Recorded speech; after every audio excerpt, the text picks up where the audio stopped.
নমস্কার, গল্পগুচ্ছ বাই সোমা চ্যানেলে আপনাদের স্বাগত। আজকের গল্প গোপাল ভাঁড়ের গল্প মাছি। মিষ্টির দোকানের পাশ দিয়ে যাওয়ার সময় থরে থরে সাজানো মিষ্টি দেখে গোপালের খুব লোভ হয়েছে, কিন্তু ট্যাকে নেই একটিও পয়সা। ভেতরে গোপাল ঢুকে দেখে ময়রার ছোট ছেলেটি বসে আছে। গোপাল শোধায়, কিরে তোর বাপ কই?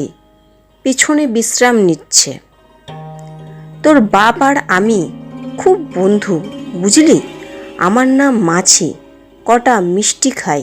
তোর বাপ কিছু মনে করবে না বলেই গোপাল টপাটপ মিষ্টি মুখে পুরতে শুরু করেছে।